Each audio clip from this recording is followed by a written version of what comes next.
Bonjour à tous, bonjour à toutes, bienvenue dans ce nouveau numéro du JVD et de Vitamine C sur RCF Nice Côte d'Azur et sur les réseaux sociaux du diocèse de Nice. Ravi de vous retrouver. Au sommaire de cette émission, on va parler de l'exploit sportif du diocèse de Nice à la No Finish Line, une course caritative.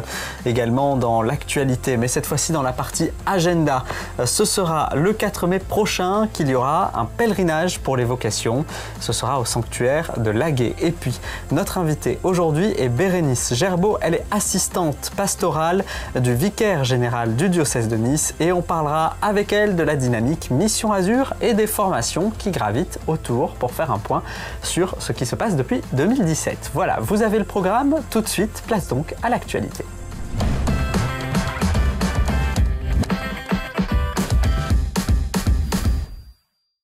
À la une, en ce mois d'avril, vous le savez, c'est la période de Pâques en ce moment. L'homélie de Monseigneur No pendant la messe chrismale a donc rappelé cette symbolique de Pâques et ce parcours que l'on fait du carême jusqu'à la résurrection. Je vous propose de l'écouter. Nous ne faisons pas simplement mémoire d'un événement historique qui s'est déroulé il y a 2000 ans à Jérusalem ou aux portes de Jérusalem. Nous nous rappelons que notre Dieu nous aime tellement qu'il a donné sa vie pour nous. Il n'y a pas de plus grand amour que de donner sa vie pour ce qu'on aime. C'est ce qu'il a fait pour nous sauver. Nous savons que le matin de Pâques, il a vaincu la mort et tout ce qui conduit à la mort. Il est donc vainqueur, il est le maître de la vie, il est le sauveur. Et sa puissance, si nous le souhaitons, nous est largement donnée. Monseigneur No qui a aussi parlé de la sainteté lors de son homélie, c'est à réécouter sur nice.catholique.fr et rcf.fr. Avec ce chiffre également, 89 baptisés dans la nuit de Pâques à Nice cette année et une dynamique chez les jeunes, 71 des 89 baptisés ont moins de 40 ans. On parle à présent de la No Finish Line, exploit sportif. 1 euro, c'est 1 km parcouru et le diocèse de Nice a participé à cette course caritative pour les enfants démunis et les plus pauvres. Il y avait donc 82 participants et je vous donne les scores pour les 3 premiers, 115, 113 et 97 km. Bravo à tous les participants. Et puis on termine cette actualité avec ce passage de relais du côté du monastère Sainte-Claire à Cimiez. Les sœurs Clarisse s'en vont et laissent la place désormais aux petites sœurs des pauvres. Elles vont créer sur place une maisonnée pour des personnes âgées indépendantes qui vivront en communauté avec 3 à 5 sœurs de la communauté des petites sœurs des pauvres pour être dans la lignée de Jeanne Jugan. Voilà pour l'information. Tout de suite, place à notre invité.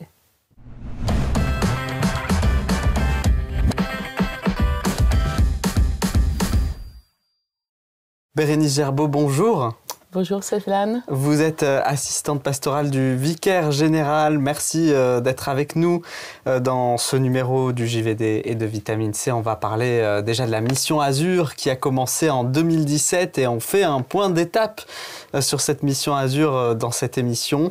Comment ça se passe aujourd'hui, Mission Azur? Tout va bien? Eh bien, tout va bien. Tout va bien. Mission Azur, c'est un processus. On va dire que c'est un processus. Ça veut dire tout un cheminement de conversion pastorale qui a démarré, c'est vrai, en 2017 et en fait qui nous pousse, qui nous invite à repenser nos structures, mais surtout nos pratiques pastorales dans l'objectif, c'est le seul objectif en fait, de permettre à nos contemporains simplement de faire cette rencontre personnelle avec le Christ. Comment aujourd'hui, dans le monde qui est le nôtre, qui est assez déchristianisé, pouvons-nous suggérer permettre, être ce contexte de rencontre personnelle avec le Christ. Voilà le seul objectif Mission Azur. Alors, où nous en sommes aujourd'hui? C'est la question, je crois. Eh bien, c'est vrai que depuis 2017, 7 ans déjà, l'âge de raison, un certain nombre d'initiatives, d'activités ont vu le jour. Alors, il y a des étapes qui ont été à la fois qui s'inscrivent dans le temps, mais qui ne sont pas complètement linéaires. Je veux dire, ces étapes, elles se superposent, elles s'influencent mutuellement, et puis elles engendrent chaque fois un peu une étape supplémentaire. On ne sait pas toujours très bien quelle va être la suivante, je vous avoue. Vous savez, comme vous le disiez, c'est une dynamique en fait. Donc c'est une dynamique missionnaire qui va se déployer, et on espère de plus en plus. Et qui se met en place progressivement. Et qui se met en place, oui, petit à petit, aussi bien dans les paroisses, dans les territoires, les mouvements, les services, les sanctuaires. Et alors, vous savez, quand c'est une dynamique, je vais quand même répondre à votre question, comment ça se traduit concrètement, mais quand c'est une dynamique, c'est un peu comme le vent, vous voyez, ça va à droite, à gauche, on ne peut pas vraiment s'en saisir. C'est pour ça que c'est difficile de définir aussi ce qu'est Mission Azur. Et en même temps, on en voit les effets. Voilà, mais c'est un petit peu la même chose. Donc cette dynamique, elle se déploie un peu dans nos territoires, nos services, nos paroisses. Pas de manière uniforme, mais elle se traduit quand même par des actions concrètes. Alors les actions concrètes, on va dire, je crois qu'on a déjà évoqué ici la réforme des services, par exemple, qui aujourd'hui regroupe, les services aujourd'hui sont regroupés en 4 pôles diocésains, avec des coordinateurs de pôles, un conseil des pôles qui se réunit très régulièrement tous les 15 jours. Il y a eu bien sûr une réforme des formations, de telle manière, après une consultation, et à partir de cette consultation, on a vu qu'il était important que ces formations soient intégrales en particulier. Qu'est-ce que ça veut dire intégrale ? Eh bien, qu'elles soient des formations qui s'adressent aussi bien à l'intelligence, mais qui soient aussi transformantes dans la vie relationnelle, qu'elles soient missionnaires, qu'elles soient à la fois missionnaires, qu'elles s'adressent à l'intelligence comme elles s'adressent à la vie relationnelle, et qu'elles permettent de tisser des relations fraternelles. Donc, c'est ce qu'on appelle intégrale. Voilà. Et ça se met en place au travers d'un parcours qui a été pensé. Oui, alors la réforme des formations, c'est pas que le parcours de disciples missionnaires. Ce sont des équipes constituées qui accompagnent la formation des prêtres, des laïcs, des diacres, des salariés du diocèse, et puis qui accompagnent aussi ceux qui veulent se nourrir de manière, dans un contexte universitaire, avec l'ITFP. Alors, c'est vrai que l'école, le parcours de formation de disciples missionnaires fait partie de la formation des laïcs, en particulier, de tous. Donc, ce parcours de formation de disciples missionnaires, effectivement, a vu le jour. Ça, c'est une des étapes essentielles de cette année 2023-2024. Donc, ce parcours de formation de disciples missionnaires, c'est proposer à toute personne de rentrer dans une formation de disciples missionnaires, tout simplement. C'est accompagner la croissance spirituelle de chacun. Dans Mission Azur, un des objectifs aussi, c'est de prendre chacun là où il en est pour l'accompagner pas à pas dans sa croissance spirituelle. Et ça se fait autour des paroisses, des services, des mouvements, c'est ce que vous avez dit tout à l'heure. Oui. Les prêtres rencontrent aussi plus ou moins les personnes qui en ont envie, et ensuite il y a des groupes qui se mettent en place, c'est ça ? Oui, c'est ça. Alors, on souhaite que ce soit les prêtres, les curés en particulier, qui appellent leurs paroissiens pour participer à ce processus de formation de disciples. Pourquoi ? Pour qu'il n'y ait pas une dissociation entre des laïcs qui se formeraient d'un côté et puis des curés qui sont là, qui rament un peu, qui cherchent des laïcs pour collaborer dans leur paroisse. Il s'agit qu'ensemble, qu'il y ait une véritable collaboration prêtre-laïque pour qu'ensemble, on initie la transformation, qu'on initie des communautés paroissiales missionnaires. Avec l'idée ensuite d'avoir des paroissiens engagés, ça pourrait être dans plein d'exemples, ça pourrait être dans les funérailles, ça pourrait être dans le kérigme, ça pourrait être... Alors, les personnes qui suivent ce parcours de formation de disciples missionnaires, ils vont avoir l'occasion, à travers différents modules, d'approfondir leur foi, bien sûr, d'enraciner leur foi, d'apprendre à témoigner aussi, à relire leur histoire sainte pour pouvoir en témoigner. Ensuite, il y a plusieurs modules qui vont leur permettre aussi, pourquoi pas, de devenir de plus en plus responsables et de même pouvoir s'initier un peu à l'accompagnement pastoral pour former d'autres disciples missionnaires. Le principe, c'est de former des disciples missionnaires qui eux-mêmes vont devenir formateurs de disciples missionnaires.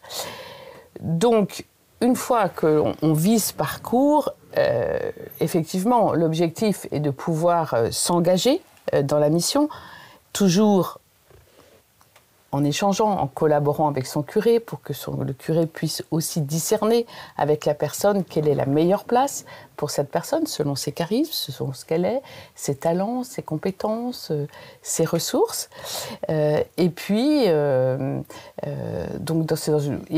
peut-être que pour certains qui sont déjà engagés, ça sera l'occasion de réajuster peut-être sa manière d'être au service de sa mission. Alors justement, on va écouter Sarah. Elle a participé donc à cette formation. À une des formations, oui. À une des formations. Et justement, elle témoigne de ce qui s'est passé avec sa formation et puis aussi d'un exemple de ce qui peut se passer dans une paroisse. Et on y revient, on réagit juste après. Avec un des autres participants de la paroisse, tous les dimanches, en fait, on se met déjà à l'entrée de l'église pour qu'il y ait quelqu'un qui accueille chaque personne qu'on ne connaît pas, pour qu'ils se sentent accueillis. Et il n'y a pas longtemps, avec le père, j'ai eu l'occasion de partager un repas avec quelqu'un qui est venu vers nous pour devenir bénévole sur la paroisse. J'ai eu exactement en fait ce forme qu'on a appris. Dans ma tête, je me référais à ce qu'on avait vu pendant la formation et j'ai plus pensé à où il pourrait se sentir bien plutôt que au fait qu'il nous manquait un catéchiste, au fait qu'il nous manquait... et au final, on a pu lui proposer quelques pistes et même peut-être d'autres choses qui vont évoluer, mais c'est vrai que c'était pas forcément ce à quoi au début on pensait, mais quelque chose où lui pourrait se sentir bien. Alors 2 questions en une. Premièrement, ce que fait Sarah avec un paroissien, se mettre devant à la messe pour accueillir. Qu'est-ce que ça vous inspire? Et deuxième question, justement, cette personne qui, du coup, fait la démarche de devenir bénévole, de se mettre au service de la paroisse. Là aussi, est-ce que c'est un fruit de ces formations, de ce qui a été appris, de ces échanges qui ont lieu entre les paroissiens et, du coup, les formateurs? Alors, ce qu'exprime Sarah, effectivement, c'est le fruit de la formation qu'elle a suivie. En paroisse, c'est une formation qui est adressée plutôt aux laïcs en responsabilité. Et elle est venue, dans cet exemple, elle applique un petit peu ce que l'on a travaillé durant cette formation, à savoir comment est-ce qu'on peut appeler les personnes pour qu'elles-mêmes grandissent dans leur foi profonde, dans leur croissance spirituelle, en étant au service. Et comment est-ce qu'elles peuvent grandir en étant au service? Parce qu'elles vont être au bon endroit. C'est-à-dire comment est-ce qu'on peut appeler les personnes selon leurs dons, leurs talents, leur expérience, leur charisme, pour qu'elles puissent grandir et de fait faire grandir d'autres et faire grandir l'Église, plutôt que d'aller chercher des personnes pour, entre guillemets, remplir des trous. Voilà. Donc, c'est vrai que l'exemple du catéchiste, c'était un petit peu l'exemple que je donnais durant cette formation. Notre habitude, quelquefois, c'est d'aller à l'ambon, à la fin de la messe, et dire, eh bien, est-ce qu'ici, il y aurait quelques personnes qui seraient d'accord pour être catéchistes? Est-ce que vous êtes libre le mercredi après-midi de 3 à 5? Alors, en général, vous savez, ce genre d'annonce est peu fructueuse. Ou alors, vous allez avoir des personnes, soit vous n'avez personne qui vient vous rencontrer, malheureusement, et vous êtes là à attendre, soit ce sont des personnes qui vont peut-être venir vous voir, et est-ce qu'elles correspondent vraiment au profil dont vous avez besoin? Alors là, c'est ce qu'on appelle un peu combler des trous. Et le résultat est peu réjouissant. Est peu réjouissant parce que peut-être que la personne, elle serait tellement mieux ailleurs dans une autre mission. Et donc, ce que fait Sarah, c'est qu'elle dit qu'elle se trouve, elle fait pas cette annonce à l'ambon, mais elle vient à la rencontre déjà de personnes et elle dit, je pense à sa forme, entre guillemets.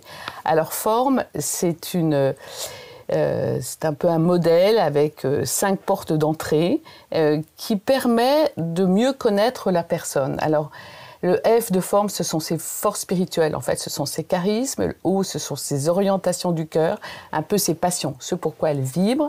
Le R, ce sont ses ressources, ses compétences acquises. M pour manière d'être, c'est-à-dire c'est plutôt ses préférences comportementales. Et c'est ensuite le E de expérience humaine et spirituelle.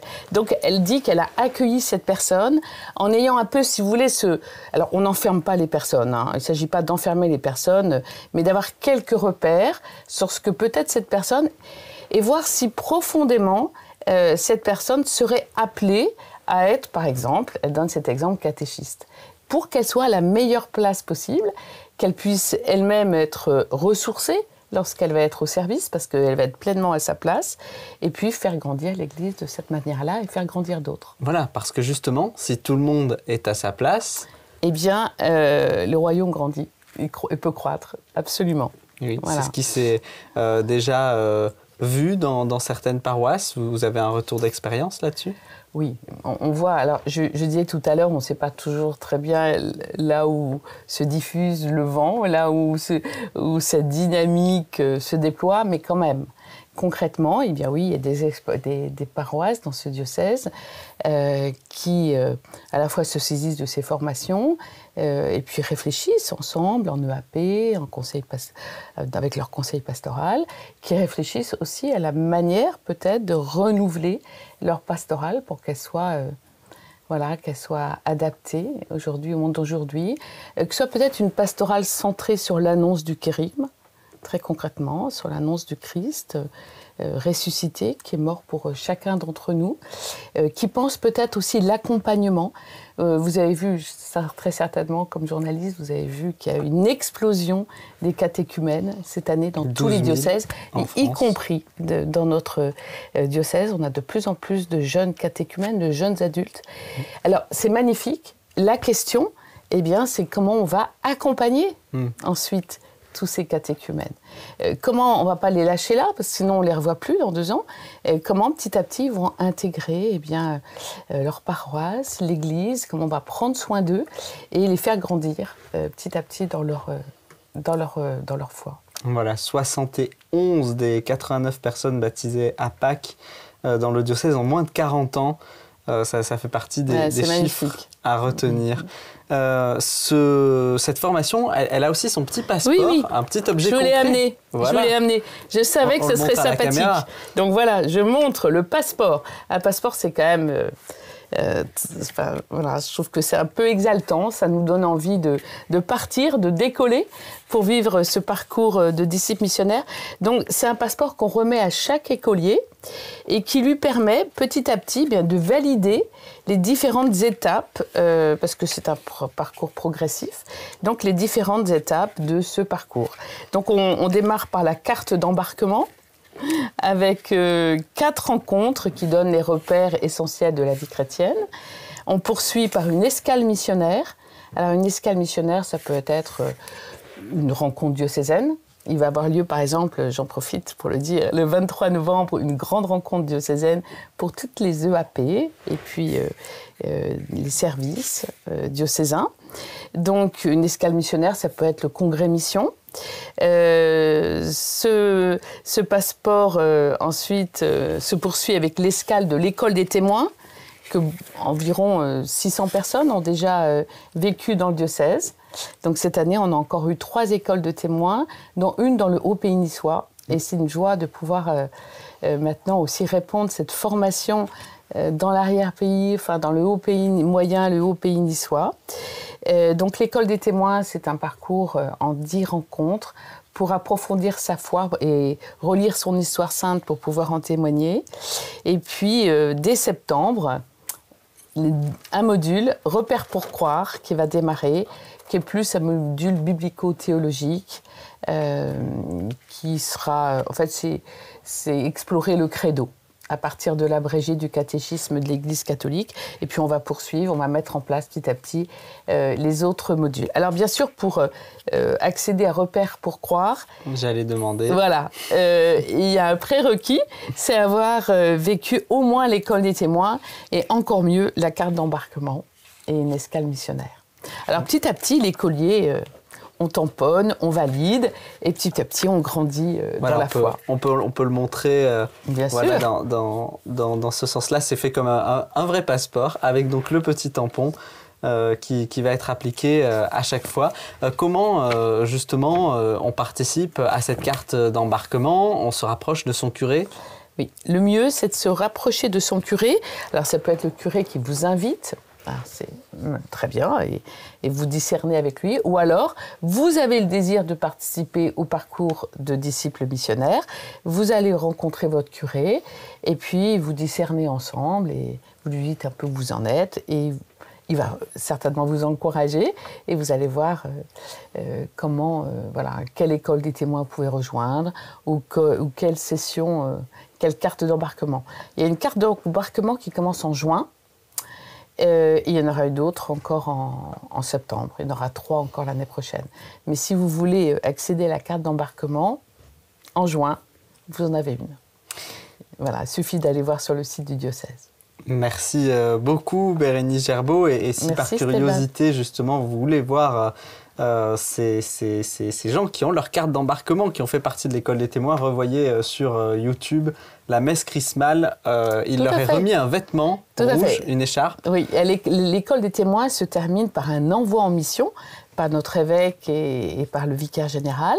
Et donc, le vicaire général ou l'évêque leur remettent une écharpe rouge et les envoie en mission. Eh bien, merci beaucoup, Bérénice Gerbeau, d'avoir été avec nous aujourd'hui. Merci beaucoup, Stéphane. Tout de suite, place aux dates importantes de ce mois dans le diocèse de Nice.